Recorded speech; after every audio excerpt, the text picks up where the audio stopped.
Stanley Cohen's Moral Panics and Folk Devils, 1972, stands as one of the foundational texts in the field of sociology, particularly in the study of deviance, media, and social control. In this work, Cohen explores the phenomenon of moral panics, a concept that describes the process by which society reacts to perceived threats that are deemed to undermine its moral fabric.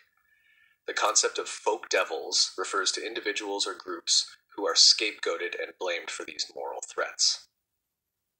This influential work has had a profound impact on our understanding of how societal reactions to deviance are constructed and how media plays a central role in amplifying these reactions.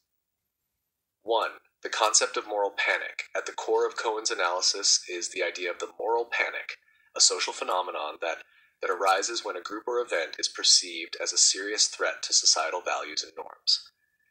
Cohen builds upon the earlier work of sociologists like Irving Goffman and Howard S. Becker, but he develops a more structured framework for understanding how such panics unfold. According to Cohen, a moral panic is characterized by several key elements. First, there is an event or behavior that triggers a societal response. This might be a deviant act, a social movement, or a cultural shift. Second, the reaction to this event or behavior is disproportionate to its actual threat. Moral panics often involve exaggerated fears about the scale or impact of the threat. The final aspect is the societal identification of folk devils, the individuals or groups who are blamed for the perceived moral breakdown. Cohen's concept of moral panic is rooted in the idea of social constructionism, the belief that reality is not something inherent in the world, but is shaped by the collective perceptions and interactions of people.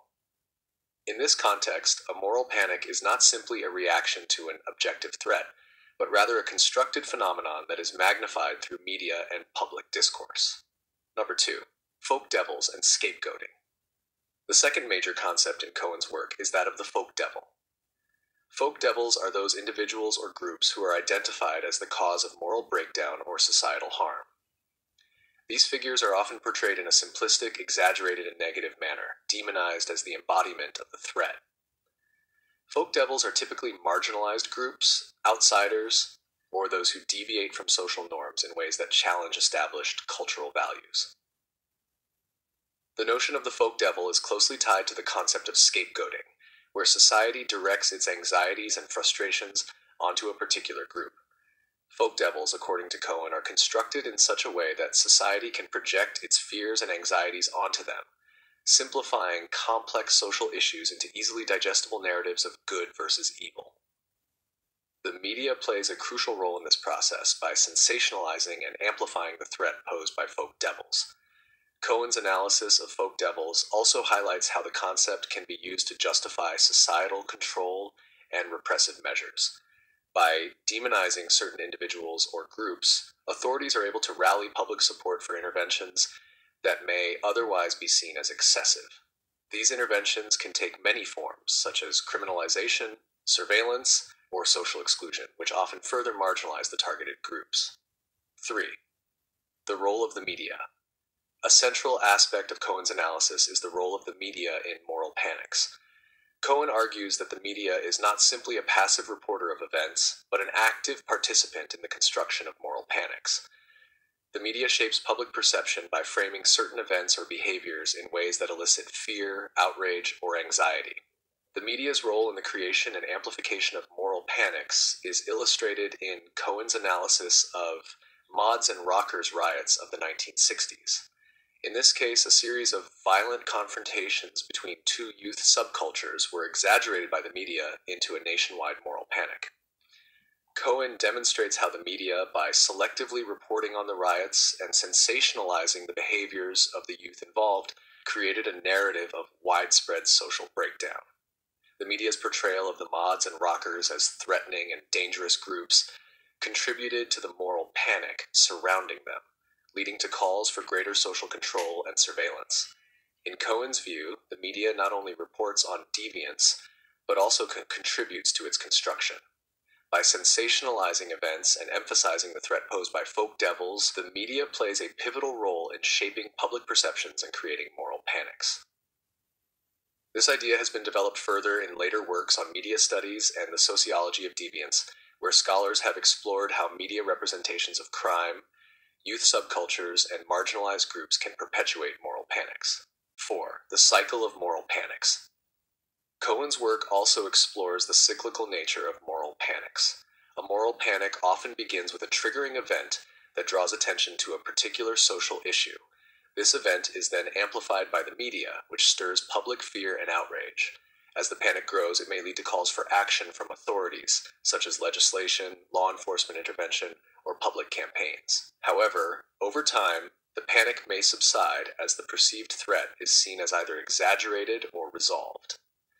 In the aftermath of a moral panic, there may be lasting social consequences, such as the stigmatization of certain groups, the introduction of new laws or policies, or a shift in public attitudes toward deviance. Cohen argues that moral panics often reveal underlying social tensions and contradictions, as they expose how society defines and reacts to deviance. Cohen's model of moral panic also emphasizes that the cycle is not always linear. A moral panic may fade only to resurface later, especially if new developments or social changes reignite public concern. This cyclical process has been evident in numerous moral panics throughout history, from fears about witchcraft and communism to contemporary concerns about terrorism, drug use, and youth violence. 5. Critiques and further developments. Since Cohen's publication, the concept of moral panic has been widely debated and further developed in the academic literature. Critics of Cohen's work argue that his model oversimplifies the complexity of moral panics by focusing too much on media manipulation and not enough on the role of other social institutions, such as the state, political actors, and grassroots organizations. Others have pointed out that Cohen's analysis largely overlooks the real harm caused by deviant behaviors, suggesting that not all moral panics are entirely based on social constructions. Nevertheless, Cohen's work has laid the foundation for a wide range of studies on the relationship between deviance, social control, and media. His ideas have been particularly influential in the study of crime and media, where scholars have continued to explore how the media shapes public perceptions of crime, and how these perceptions in turn influence criminal justice policies. In recent years, the concept of moral panic has been applied to a wide range of contemporary issues, from moral panics surrounding immigration and refugees to fears about cybercrime and the rise of digital surveillance. As Cohen's work demonstrates, moral panics are not confined to any one time or place, but are a recurring feature of social life, shaped by the dynamics of power, media, and public perception. Stanley Cohen's Moral Panics and Folk Devils remains a seminal text in sociology and cultural studies. Through his exploration of the processes by which societies react to perceived threats, Cohen provides a powerful framework for understanding how deviance is constructed and how moral panics can have far-reaching consequences. His analysis of folk devils, media amplification, and the cyclical nature of moral panics continues to influence scholarly thinking on social control, media, and deviance. While critics have debated some aspects of Cohen's theory, the core concepts he introduced have become essential tools for analyzing the ways in which societies respond to threats, both real and imagined.